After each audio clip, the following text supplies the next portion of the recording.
Bonjour à tous et à toutes, aujourd'hui nous sommes le 6 décembre et je vais vous parler d'un manga. Alors, que je me rapproche pour que vous voyez bien, voilà. Nous avons le 4 tomes qui sont sortis actuellement chez Mangetsu et la série est toujours en cours. Hop là, je suis vraiment pas bon. Alors le récit, c'est plutôt simple. Nous allons suivre Mako qui est un pédiatre, un jeune pédiatre qui vient tout juste d'avoir son diplôme. Et en fait il est à la recherche d'un hôpital dans lequel il souhaite travailler. Il vit seul, il n'a aucun contact avec son père ou son frère, qui sont tous les deux aussi dans le métier. Et sa mère est malheureusement décédée de ce que j'ai. Son père décide un jour d'ouvrir sa clinique pédiatrique et il lui propose le poste de pédiatre. Je vais vous lire du coup, comme à l'accoutumée, le petit résumé qu'il y a derrière.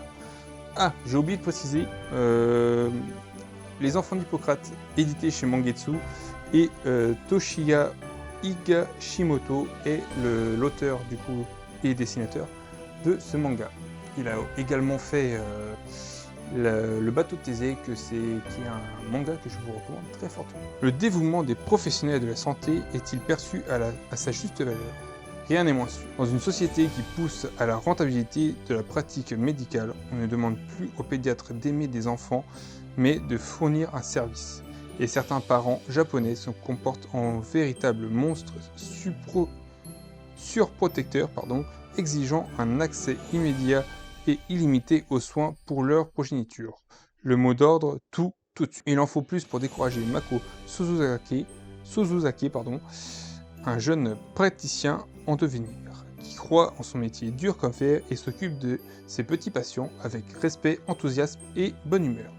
Son humanisme lui permettra-t-il d'accomplir des miracles dont ses enfants ont tant besoin? Voilà. Donc c'est un vrai coup de cœur pour ma part, en tout cas j'avais déjà beaucoup aimé son œuvre précédente qui est le bateau de Thésée. Ce récit je qualifierais comme seinen, d'ailleurs je crois que c'est comme ça, hein. Il est mis dans la collection Mangetsu Life, donc je le qualifie comme seinen, qui est du coup, pour ceux qui ne connaissent pas les mangas, catégorie entre guillemets tranche de vie pour les mangas. Donc on va suivre ce jeune praticien qui est là, Mako, et on va le suivre. On va avoir plusieurs interventions dans ce tome 1 pour nous montrer en gros comment il procède et son éthique en gros vis-à-vis des enfants et de la médecine. Et on va en découvrir un peu plus sur lui. Et il va avoir une patiente régulière qui est atteinte d'un cancer, qu'on rencontre dans le premier tome de mémoire, et qu'on va suivre du coup, en fait, qui va être notre fil rouge sur les 4 tomes en tout cas sortis. J'imagine que ça sera le fil rouge jusqu'à la fin de la série. Ce tome 1 est un tome vraiment pour nous mettre le personnage Mako en avant. Nous allons avoir du coup des personnages qui vont arriver dans le tome 3 de mémoire et sur lesquels on s'attarde un peu plus sur le tome 4 et je pense qu'on s'attardera encore un peu plus sur le 5 et ainsi de suite. Et en fait, ce qui est vraiment bien, c'est qu'il nous amène les personnages petit à petit, on a le temps de découvrir et d'avoir ce côté où on les comprend. C'est vraiment un auteur que j'apprécie pour ça. Parce que c'était la même chose pour le bateau de Thésée, il nous amenait des personnages petit à petit, et on avait le temps du coup de les apprécier. Voilà pour ce 6 décembre, j'espère que j'ai été plutôt clair dans ce que j'ai dit, car j'ai l'impression que ça a été plutôt décousu.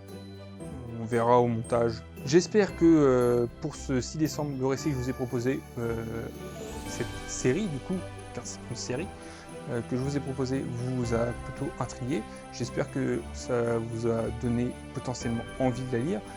Surtout que c'est un petit éditeur. Soutenez Mangetsu, c'est un éditeur que je recommande assez fortement. Je vous dis à demain pour le 7 décembre. Ciao!